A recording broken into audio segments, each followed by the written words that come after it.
really. This thing felt freaking good. It was smooth. It boosted. So you have the rock jump thing, and then you come up the hill to the little kicker.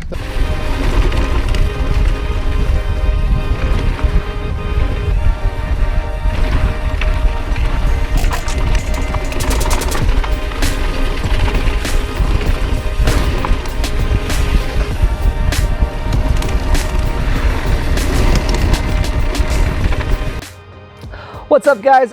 I've been riding the Transition Spur and the Ibis Ripley together now. Man, I'm speechless. These are like two of probably the best bikes available right now.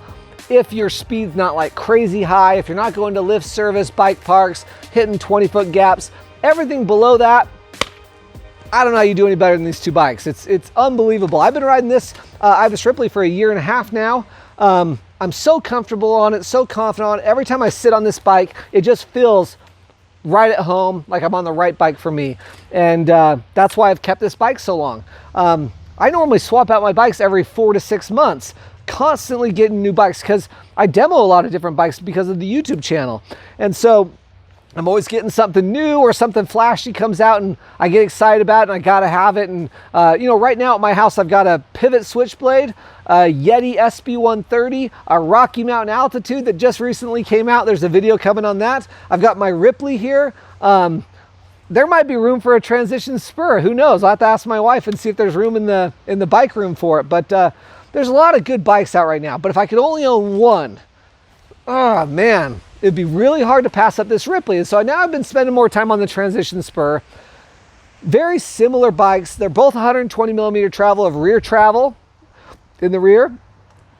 Ripley comes with a 130 Fox 34, and the Spur comes with a 120 RockShox Sid Ultimate.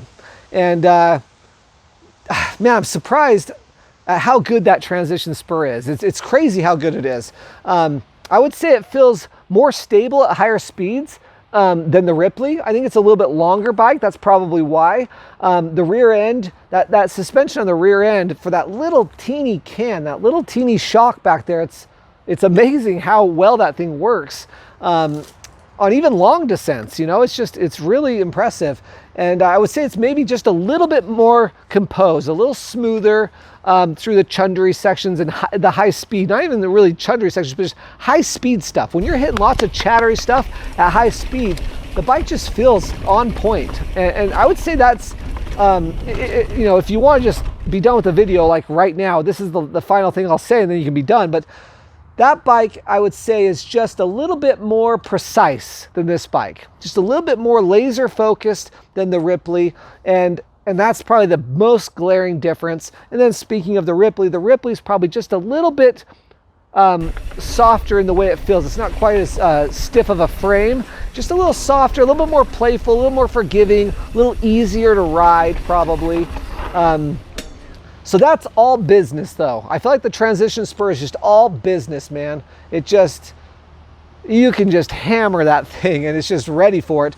This is a little softer, still really good, not quite as precise as the Transition Spur, a little bit more forgiving, a little easier to ride, a little softer, and that's it, that's a wrap. That's the video.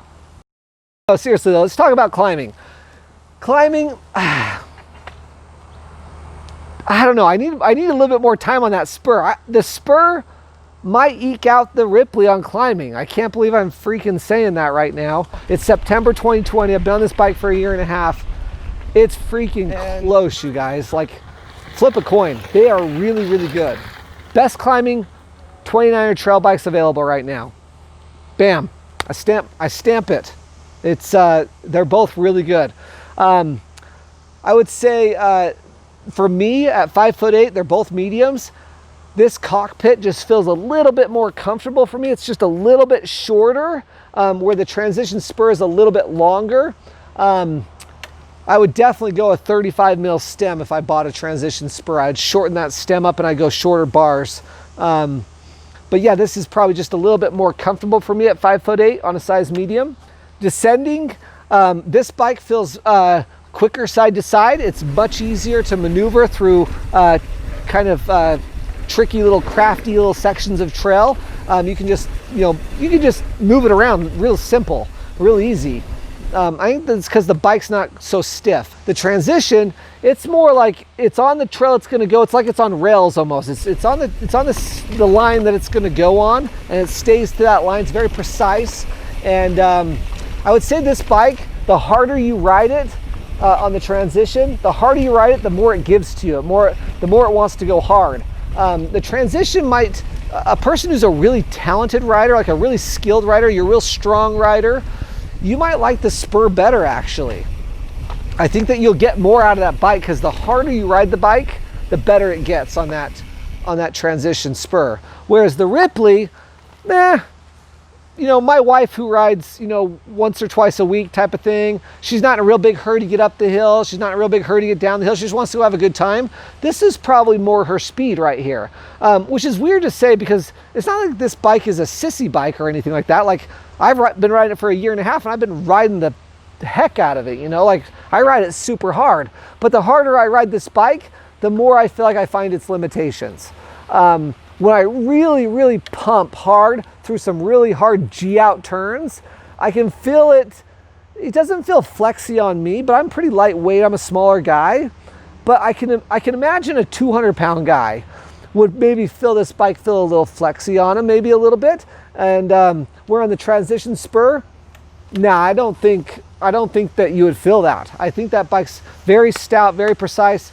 That bike leans more towards like the Pivot Trail 429 spectrum of short travel bikes, which I wish I had that bike here today. That would be a great head-to-head, those three bikes, because I would stick the Transition Spur squarely in the middle of the Ripley and the Pivot Trail 429.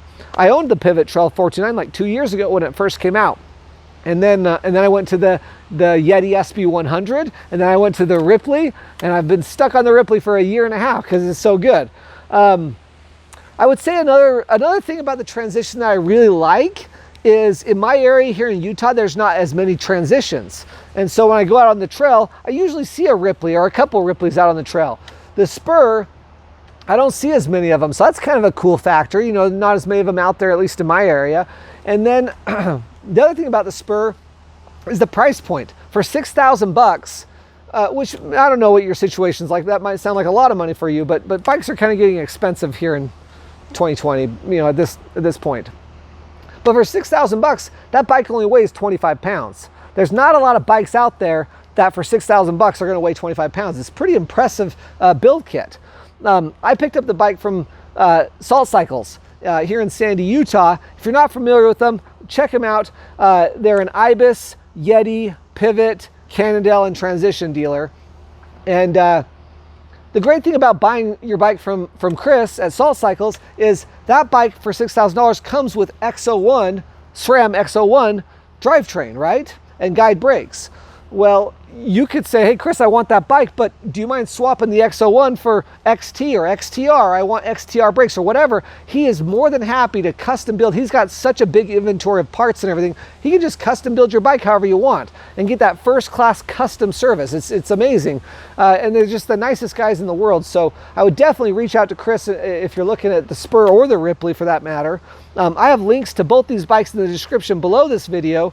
And you can go look at more of the details, but they both have about a 66-degree head tube angle, 66.5 on the Ripley, although I've bumped my Ripley up to 140 millimeters of travel, so it slackens the bike out a little bit. So they both have on these two bikes 66-degree head tube angle and about 76-degree seat tube angles, and that's about the perfect geometry. The Pivot Switchblade, ironically enough, also has a very similar geometry as both these bikes, but it's a 160 fork and a 140 rear travel.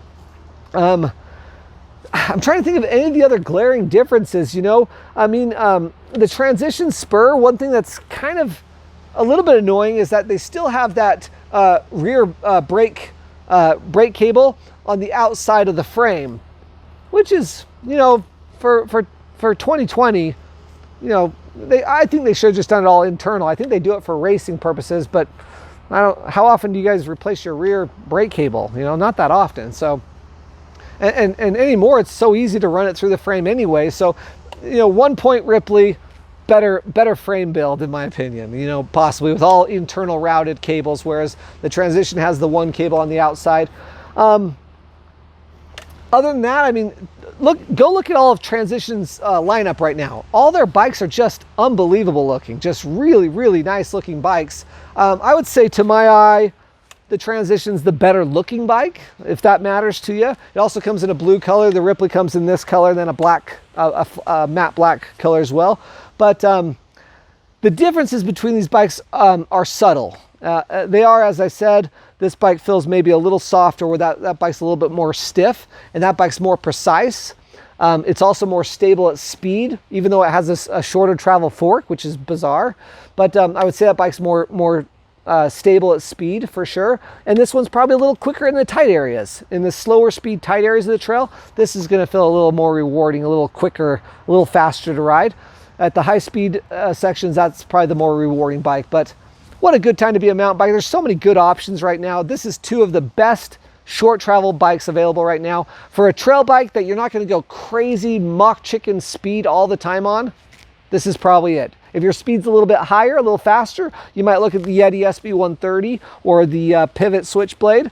They give you kind of a similar geometry, and they still climb pretty good, but a little bit more travel for those really high speed days.